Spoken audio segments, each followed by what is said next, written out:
Beastmaster, bab 301 sampai dengan 302. Bab 301. Apakah Anda ingin mendengar apa yang Anda sendiri katakan? Akan tetapi, tidak seperti makhluk luar biasa lainnya di mana yang terkuat adalah yang berkuasa. Kekuasaan ubur-ubur bunga racun kotak diwariskan melalui garis keturunan. Saat raja masih lemah, pelindungnya, ubur-ubur racun kotak yang lebih kuat, akan mengambil alih tanggung jawab membesarkan dan merawatnya. Sang unicorn berhenti sejenak saat berbicara. Lagi pula, sebelum raja benar-benar tumbuh dewasa, ia perlu mengumpulkan sejumlah besar energi. Belum lagi kekuatan serangan raja sendiri sangat lemah, atau bahkan tidak ada. Tanpa pelindung, hampir mustahil bagi raja untuk tumbuh dengan lancar. Setelah raja mati, seluruh populasi ubur-ubur bunga racun kotak, dimanapun mereka berada, akan menghadapi periode penurunan yang berlangsung selama 1 abad. Qiao Bai sedang berpikir. Qiao Bai terdiam. Itu benar-benar bukan imajinasinya. Dia hanya tidak bisa menahan perasaan bahwa deskripsi ini, rasanya sedikit familiar. Sedikit. Itu sebenarnya hanya sedikit. Kalian benar-benar tahu banyak tentang ubur-ubur bunga racun kotak. Seru Blue Wind Chime. Itu bukan imajinasi mereka. Detik berikutnya, mereka melihat sesuatu seperti ekspresi malu di wajah unicorn. Ya, mungkin karena salah satu tanggung jawab kita di masa lalu adalah membesarkan raja. Qiao Bai, lonceng biru, Fu Tianguang, bahkan Fu Wensing bekerja sama dengan sempurna dengan mengetik tanda tanya. Apa yang telah terjadi? Mengapa mereka tiba-tiba merasa pembicaraannya agak sulit dipahami? Apa maksudnya bahwa salah satu tanggung jawab mereka adalah melahirkan raja? Sang unicorn menatap langit dan bumi. Saya pikir kita bisa membahas ini secara rinci, kata Qiao Bai dengan sungguh-sungguh. Dia sekarang benar-benar curiga, dan sebagian besar yakin, bahwa ubur-ubur peliharaannya adalah raja yang dibicarakan oleh unicorn. Namun jika memang itu yang terjadi, tidak terlalu banyak masalahnya. Kita masih perlu mendapatkan kebenaran dari orang ini. Mari kita ngobrol, oke? Bukankah kita sedang mengobrol sekarang? Sang unicorn menyandarkan kepalanya pada kedua kuku depannya, mengedipkan matanya, dan tampak begitu polos dan murni. Kalau orang lain, mereka mungkin akan meneteskan air mata saat melihat unicorn. Disayangkan, tak seorang pun orang yang hadir mudah terombang-ambing emosi. Fu Tianguang dan Fu Wensing berhati lembut. Apa itu? Bluebell, XP-ku tinggi dan kuat. Idealnya, XP-ku harusnya berkembang ke arah naga api. Apa? Tidak, aku sama sekali tidak boleh berhati lembut. Terakhir, ada Qiao Bai. Qiao Bai wajah tersenyum. Dia bukan sejenis setan. Unicorn, itu tidak berhasil. Oke, sang unicorn mendesah panjang. Ini membawa kita ke wujud asli kita. Ini adalah zat khusus, berwarna merah muda keemasan, seperti kabut. Qiao Bai tiba-tiba menyadari, apakah itu perisai pelindung berwarna merah muda keemasan yang mengelilingi area ini? Unicorn itu menatap Qiao Bai segera setelah dia selesai berbicara. Ya, itulah masalahnya. Itulah harta karun suku kami, Mutiara Fatamorgana. Kabut yang dipancarkannya dapat menyelimuti seluruh pulau, mencegah kami ditemukan oleh ubur-ubur kotak. Mutiara Fatamorgana. Fatamorgana. Dalam sekejap, Qiao Bai memikirkan lebih banyak hal dan juga mengerti apa yang dimaksud unicorn dengan gambar yang berubah itu. Ras kita lahir dari Mutiara Fatamorgana.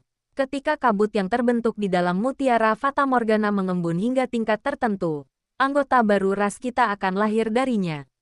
Ia melepaskan diri dari kabut yang pekat dan menjadi entitas yang mandiri. Untuk waktu yang lama, Mutiara Fatamorgana menjadi makanan yang disiapkan untuk Raja Klan Ubur-Ubur Bunga Racun Kotak. Kabut adalah suatu bentuk energi. Orang lain mungkin belum mengerti, tetapi Qiao Bai telah mengetahui apa yang sedang terjadi. Kabut merupakan suatu bentuk energi. Oleh karena itu, ketika energi memadat hingga derajat tertentu, makhluk meraja individu baru dapat lahir. Ia juga dapat berfungsi sebagai makanan, menyediakan sumber energi berkelanjutan untuk bayi ubur-ubur. Batuk-batuk, baru setelah secara pribadi membesarkan bayi ubur-ubur, saya menyadari betapa sulitnya merawatnya. Jika saja ada sesuatu yang dapat menyediakan sumber energi berkelanjutan, Sang unicorn tiba-tiba merasakan hawa dingin di punggungnya, seakan-akan sedang diawasi oleh makhluk berbahaya. Unicorn, unicorn, pasti itu hanya ilusinya. Sang unicorn memikirkannya dengan agak ragu. Tatapannya menyapu beberapa manusia di depannya. Baiklah, masa depan unicorn tiba-tiba menjadi semakin tidak pasti. Jantungku berdebar kencang. JPG. Begitulah adanya. Sang unicorn menyesali perbuatannya lagi. Bertanya-tanya mengapa ia begitu bodoh memprovokasi Qiao Bai. Oh, karena Qiao Bai memiliki aura yang membuatnya terasa akrab dan nyaman. Dan juga aura yang tak terlukiskan yang membuatnya secara naluri ingin menerkamnya. Sang unicorn merasa sangat terganggu. Disayangkan, sudah terlambat. Ketika Qiao Bai dan kelompoknya muncul di pulau itu, inisiatif tidak lagi berada di tangan mereka. Masyarakat kami merasakan adanya rasa dendam dalam Mutiara Fata Morgana.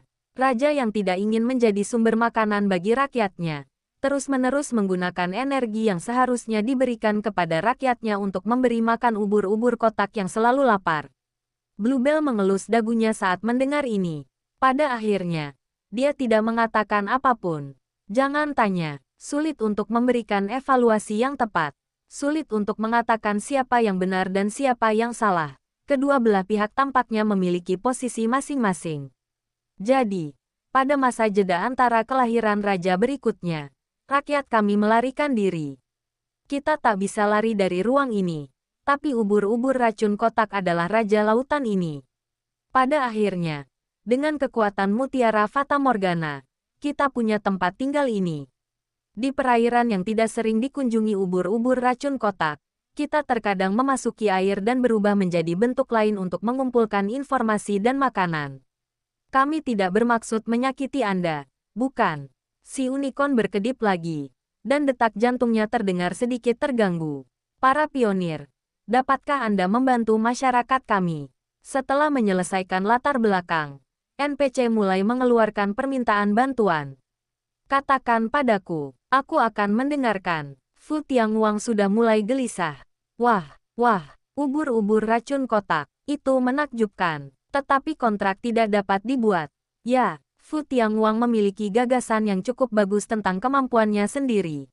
Namun, Fu Tianguang masih cukup tertarik pada unicorn, naga laut, dan makhluk luar biasa lainnya yang konon awalnya adalah kabut. Siapa tahu, mungkin kita dapat berhasil menaklukkannya. Jika itu benar-benar mungkin, mata Fu Tianguang berbinar. Beri dia satu, karena ia dapat berubah ke bentuk yang satu ini. Ia seharusnya juga dapat berubah ke bentuk yang lain. Bukankah itu berarti Anda sekarang memiliki hewan peliharaan yang serbaguna? Fu Tianguang, itu cuma menjalankan misi. Dia bisa. Dia mampu. Tatapan mata Qiao Bai sedikit aneh.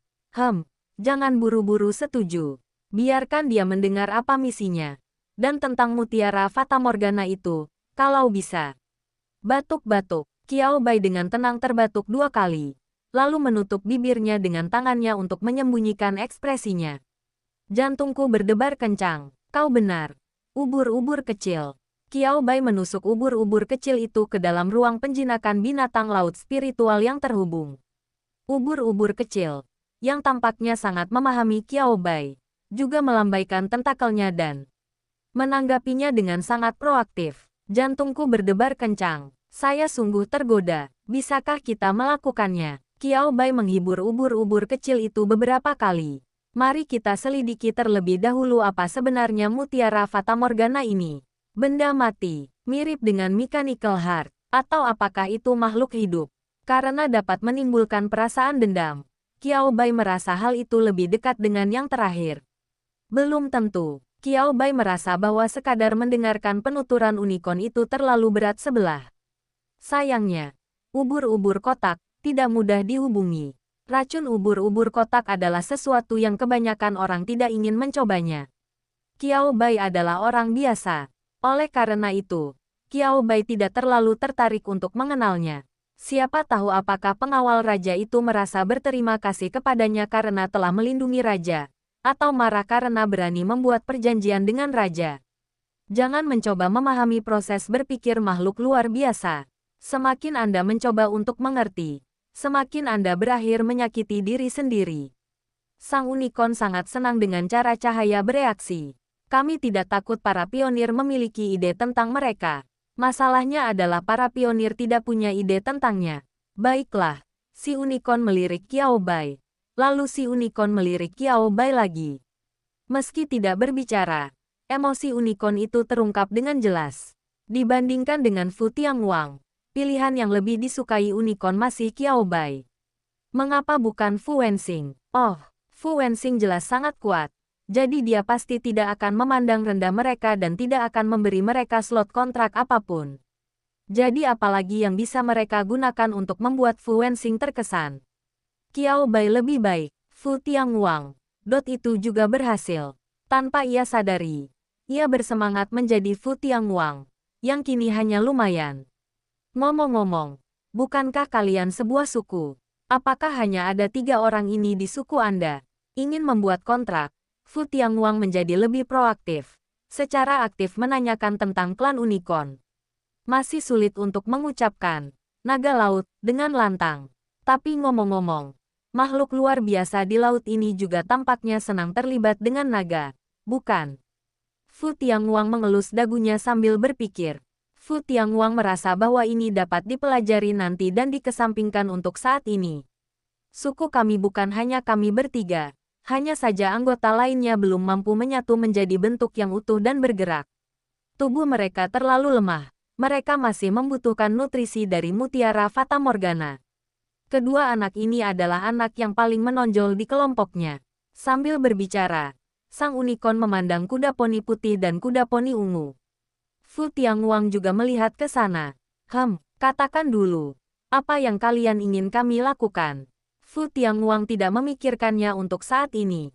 Ia ingin melihat apa yang mereka inginkan sebelum memutuskan apakah akan membuat kontrak dan kontrak mana yang akan dikontrak. Menghilangkan ubur-ubur racun kotak. Itu sebuah pertanyaan. Kata unicorn itu ragu-ragu. Ekspresi wajah Fu Tianguang langsung jatuh. Selamat tinggal. Selamat tinggal. Kami berangkat sekarang. Fu Tianguang menangkupkan kedua tangannya sebagai salam hormat. Dan Qiao Bai tak kuasa menahan tawa. Keterlaluan. Qiao Bai mengangguk. Bukankah seharusnya kita pertimbangkan mengapa mereka menjadi raja lautan? Fu Tianguang mengangguk dengan panik. Benar sekali. Kalau saja dia benar-benar punya kemampuan untuk melenyapkan ubur-ubur bunga racun kotak, dia pasti sudah tahu cara untuk berkontrak dengannya. Seperti kabut ini, dikatakan bahwa ia adalah sejenis Fata Morgana, makhluk gaib. Bukankah ubur-ubur racun kotak lebih menggoda? Unicorn, bagus sekali. Sangat masuk akal. Saya sarankan Anda tidak mengulanginya lagi lain kali. Hati kecil mereka yang rapuh menderita pukulan yang sangat serius. Saat unicorn hendak mengatakan sesuatu lagi, Qiao Bai berbicara terlebih dahulu. Sebenarnya, mengenai serangkaian permintaan terkait ubur-ubur racun kotak, saya sarankan Anda tidak menyebutkannya dengan lantang. Mengapa kamu tidak mulai dari dirimu sendiri dan pikirkan bantuan seperti apa yang kamu butuhkan? Unicorn, saya pikir semua masalah kita bermula dari ubur-ubur kotak. Unicorn itu praktis memperbesar dan memproyeksikan baris teks ini ke layar dengan matanya. Maksudku, Qiao Bai terdiam sejenak sebelum melanjutkan perkataannya perlahan di bawah tatapan semua orang. Mulailah dari dirimu sendiri, seperti meminta kami untuk membawamu pergi. Bukankah kita sedang menjadi sasaran ubur-ubur kotak di sini? Kalau begitu, mari kita pindah ke tempat lain. Manusia punya cukup banyak waktu. Bahkan jika mereka tidak ingin berjalan dengan manusia, tinggal di pegunungan Red Mill, atau mungkin pergi ke tanah terlarang di sebelahnya untuk bersaing dengan makhluk luar biasa lainnya, mungkin bukan pilihan yang buruk. Mutiara Fata Morgana tetap ada, kita tidak akan kehabisan kayu bakar. Qiao Bai, ini tentu saja bukan karena aku mengincar Meraj Pearl. Dia benar-benar baik dan tulus dalam memberikan nasihat yang bagus kepada Unicorn. Unicorn. Fu Tianguang. Oh, benar, seru Fu Tianguang tiba-tiba tersadar. Kurasa ini ide bagus. Kita tidak sebanding dengan ubur-ubur racun kotak, tapi kita selalu bisa pindah ke tempat tinggal lain. Sepertinya ada danau di daerah terlarang kota Fangshan. Kalau semua cara gagal, mengirimmu ke daerah terlarang di kota pesisir bukanlah ide yang buruk. Bukankah itu lebih mudah daripada melawan ubur-ubur bunga racun kotak di sini? Fu Tianguang kemudian menatap unicorn itu dan bertanya, bagaimana menurutmu saran kami?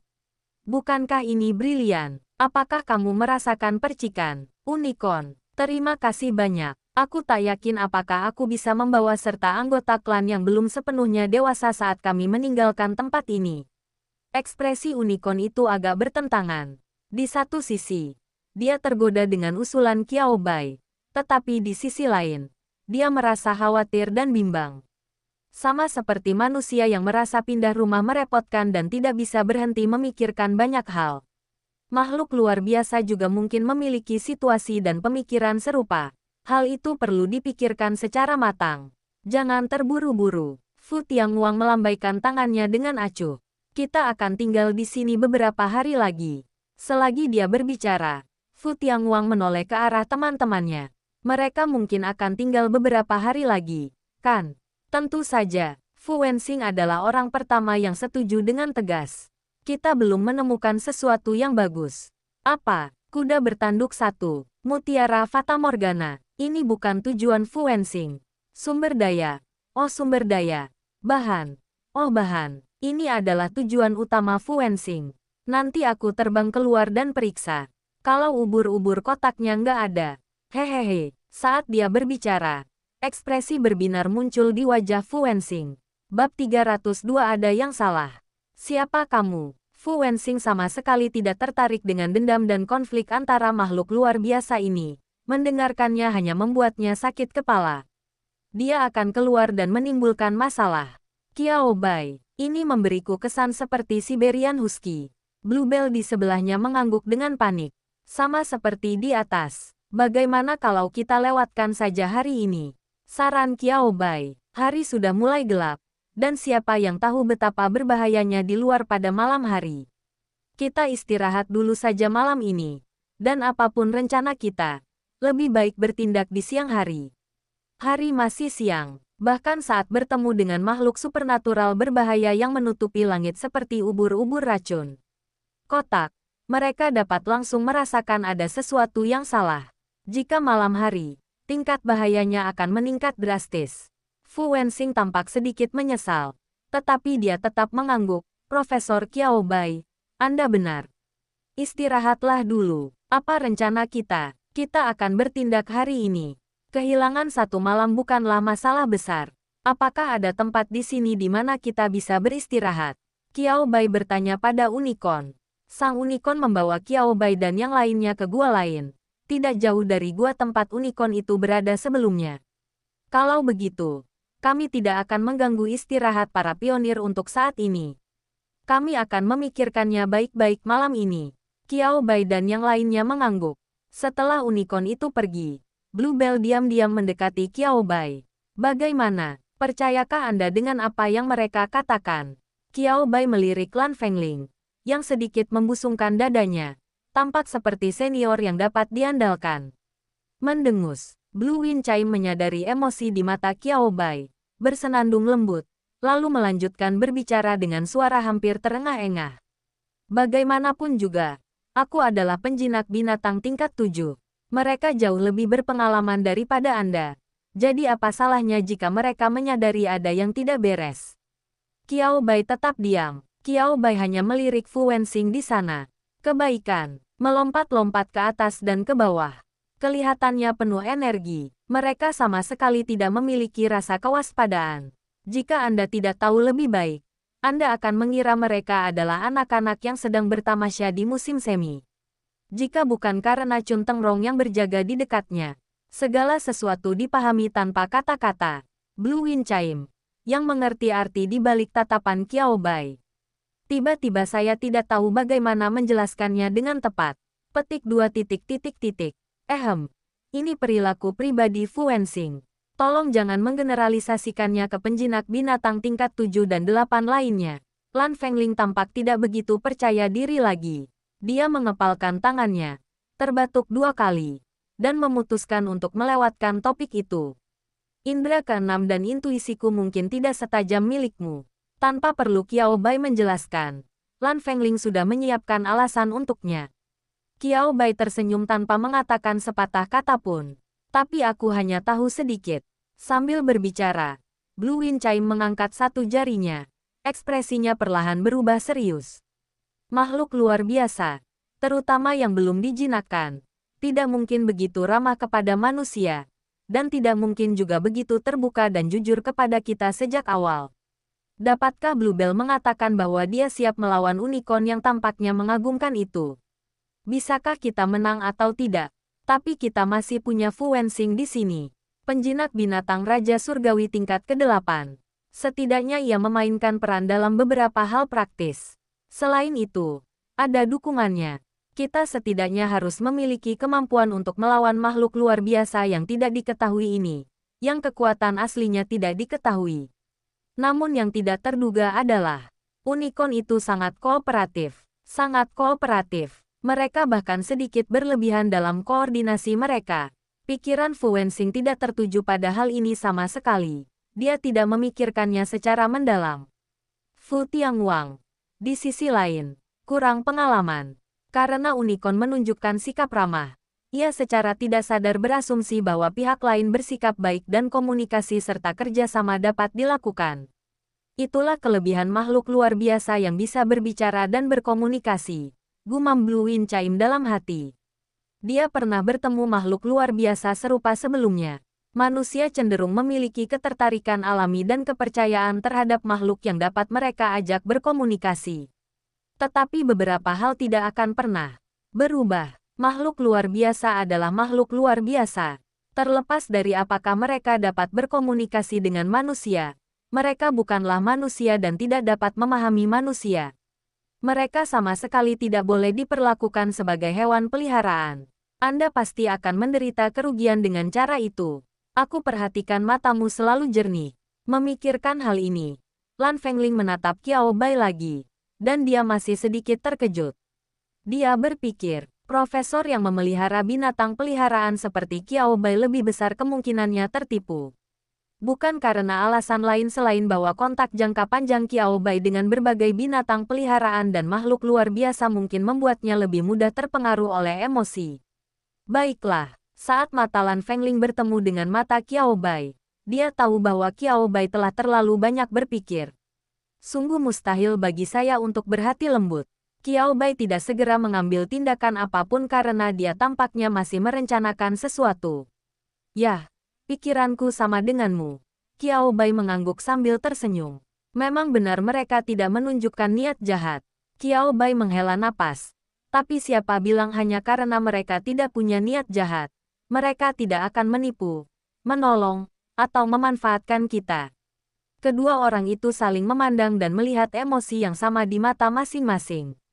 Temanku, teman paling dapat diandalkan yang pernah saya miliki. Kita harus mengandalkan mereka sekarang. Haruskah kita memberi tahu Fu Tianguang? Lan Fengling sama sekali tidak menyebut Fu Wensing. Jangan tanya. Jawabannya adalah bahwa penjahat tidak membutuhkan otak atau kecerdasan. Mereka hanya perlu bertindak sesuai perintah pada waktu yang tepat. Qiao Bai, kita jangan lakukan itu sekarang. Mereka sudah menyiapkan panggungnya. Jadi setidaknya kita lihat saja pertunjukan seperti apa yang akan mereka tampilkan selanjutnya. Kan? Qiao Bai menggelengkan kepalanya. Dan aku juga tidak begitu percaya dengan kemampuan aktingnya. Bagaimana Fu Tianguang dan Fu Wensing dapat membuat penyamaran mereka di depan unicorn menjadi sempurna? Merasa kasihan, Qiao Bai benar-benar tidak mempercayai mereka. Bluebell langsung yakin. Jawabannya adalah apa yang dikatakan Qiao Bai masuk akal. Kita akhiri saja. Bluebell mengangguk. Kita lihat saja apa yang diinginkan kuda pelangi itu besok.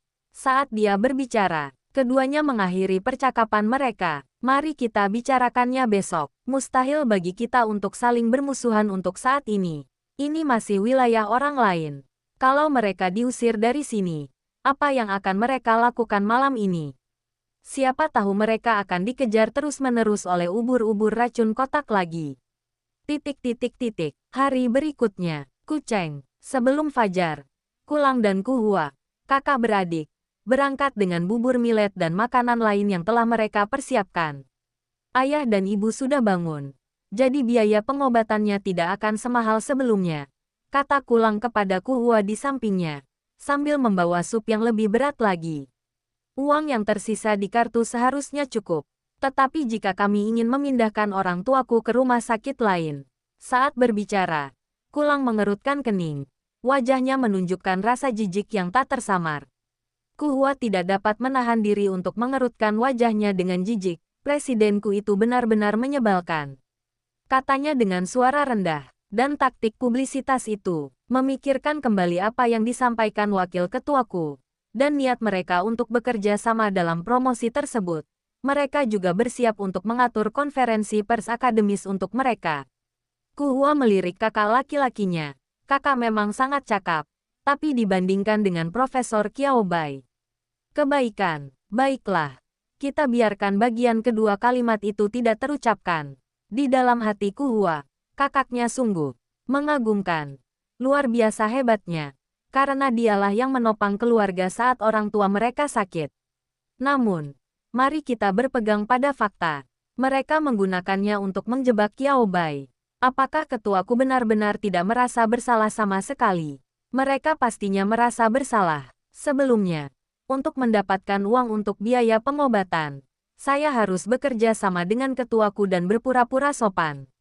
Tapi sekarang, mereka menjual ramuan dalam jumlah besar dengan harga 10% lebih rendah dari harga asli, dan meraup keuntungan hampir 1 juta sekaligus. Untuk waktu yang lama, Kucheng dan beberapa kota di dekat Kucheng tidak akan kekurangan obat ini. Kecuali mereka dapat memperluas jangkauan penjualan atau mendaftarkan resep mereka, akan sulit untuk mendapatkan uang lain dalam jangka pendek. Lalu mereka dapat melakukan apapun yang mereka inginkan. Bekerja sama, mustahil. Tidak ada. Namun, beberapa masalah tetap muncul. Tidak, saya baru saja mengantarkan sarapan kepada orang tua saya di rumah sakit ketika ketuaku dan anak buahnya datang langsung ke rumah saya. Melihat ketuaku menghalangi pintu masuk bangsal, baik Kulang maupun Kuhua merasa sedikit bingung. Tidak peduli seberapa keras mereka mencoba menghibur diri, usia mereka tetap menjadi faktornya. Dibandingkan dengan ketuaku, mereka masih anak-anak, mereka sendiri masih anak-anak. Sebelumnya, ketuaku selalu meminta staf lain untuk berkomunikasi dengan mereka. Ini pertama kalinya mereka datang mengetuk pintu kami seperti ini. Mereka berdua langsung panik. Kuhua segera berbalik dan melirik orang tuanya di ranjang rumah sakit. Mereka berdua baru saja bangun dan masih cukup lemah. Jadi mereka tertidur sebelum menghabiskan sarapan mereka. Ketuaku menghalangi mereka di pintu lagi, mencegah mereka masuk atau keluar untuk sementara waktu. Presidenku, Kulang melangkah maju, suaranya lembut. Di satu sisi, aku tidak ingin membangunkan orang tuaku. Di sisi lain, ada juga upaya untuk menggunakan pendekatan yang tampaknya lebih lunak ini untuk menipu ketuaku. Bisakah kita bicara di luar? Orang tuaku perlu istirahat, dan aku tidak ingin mengganggu mereka. Presidenku memandang Kulang yang menggertak dan berdiri tegak, dan Kuhua yang jelas-jelas bingung. Lalu mendengus berat, tidak menunjukkan niat untuk melanjutkan ide mereka. Bukankah aku sudah memberitahumu dengan sopan bahwa kamu akan datang ke aliansi penjinak binatang hari ini? Jam berapa sekarang? Apa yang sedang kamu lakukan? Atau kau hanya ingin membodohiku? Ketuaku, yang bahkan tidak repot-repot merendahkan suaranya, meninggikannya lebih tinggi lagi saat dia selesai berbicara. Bahkan ada sedikit tuduhan yang terlalu keras. Tuan dan Nyonyaku yang tadinya tidak tidur nyenyak, segera menunjukkan tanda-tanda terbangun. Kulang tidak dapat menahan diri untuk sedikit panik. Presidenku, saya tidak. Kulang buru-buru mencoba menjelaskan sesuatu. Ketuaku mendorong Kulang, yang berdiri di pintu bangsal, dan melangkah masuk beberapa langkah. Melihat Tuan dan Nyonyaku terbaring di ranjang rumah sakit, ia berkata, "Kurasa penting bagiku untuk bicara baik-baik dengan orang tuamu selanjutnya. Ceritakan pada mereka apa yang terjadi akhir-akhir ini." Tuan dan Nyonyaku sadar kembali. Ketuaku melangkah maju tanpa sopan santun dan melontarkan pidato panjang yang benar-benar mengejutkan orang tuanya, yang masih linglung. Apa maksudnya bahwa selama mereka koma, berkat pertolongannya mereka mampu bangun kembali? Tapi bukankah anak itu mengatakan sebelumnya? Kurasa mungkin ada kesalahpahaman tentang ini. Tuanku tahu betul karakter putranya. Dan dia mengerutkan kening. tidak ingin berbicara baik-baik dengan ketuaku. Saya membantu mereka. Ketuaku menyela tuanku, berkata dengan ekspresi merendahkan. Kalian, para orang tua seharusnya bisa membedakan antara yang baik dan yang buruk, kan? Jika Anda bahkan tidak bisa membedakan antara yang baik dan yang buruk, maka Anda benar-benar gagal sebagai orang tua. Presidenku, Kulang benar-benar marah kali ini. Dia melangkah mendekati tuanku, yang wajahnya makin pucat karena sikap agresif ketuaku, dan cepat-cepat menghibur ayahnya, yang tengah berusaha duduk, sambil melotot marah ke arah ketuaku. Orang tuaku masih menjadi pasien. Tubuh mereka belum pulih sepenuhnya. Katakan saja apa yang salah. Aku bisa mengambil keputusan sendiri. Meskipun Kulang marah, ketuaku tetap tidak tergerak, terus menatap Kulang dengan tatapan merendahkan yang sama. Bisakah kamu mengambil keputusan, dan keputusanmu hanya kekanak-kanakan dan tidak masuk akal? Tahukah Anda betapa besar usaha yang saya lakukan untuk mempromosikan konferensi akademis ini untuk Anda? Tahukah kamu berapa banyak anak tangga yang telah aku susun di sini? Saat berbicara, raut wajah ketuaku berubah marah. Kalau saja kamu tidak seusia dan punya adik perempuan, ini pasti akan jadi topik pembicaraan yang bagus. Jika kamu punya sedikit saja keterampilan, apakah menurutmu aku akan berpikir untuk mempromosikanmu? Jangan terlalu memikirkan diri sendiri. Bekerja sama dengan rencanaku adalah pilihan terbaik untukmu. Kau tahu. Setelah ledakan amarahnya, ketuaku kembali tenang. Ia melambaikan tangan kepada orang-orang di luar pintu. Baiklah, ikutlah denganku sekarang. Jika kita bergegas kita masih bisa sampai di konferensi akademis. Beberapa orang masuk dan langsung menangkap Kuhua yang berada di dekat pintu. Seseorang memegang satu lengan, dan pemandangannya tampak seperti penculikan. Aku tidak mau, teriak Kuhua dengan marah. Kalau menurutmu kami tidak mampu, cari saja orang lain. Jangan mencoba memanipulasi kami. Kami tidak akan bekerja sama dalam membesar-besarkan Profesor Qiaobai. Mereka yang telah menangkap Kuhua menutup telinga. Yang lainnya berjalan menuju Kulang. Melihat hal itu, Tuan dan Nyonyaku yang sedang berbaring di tempat tidur pun ikut mencoba duduk dan mengulurkan tangan untuk menghentikan orang-orang itu. Namun, tubuh mereka masih sangat lemah. Suasana menjadi sangat kacau sesaat. Oh, tepat saat itu, sebuah suara terdengar di ambang pintu.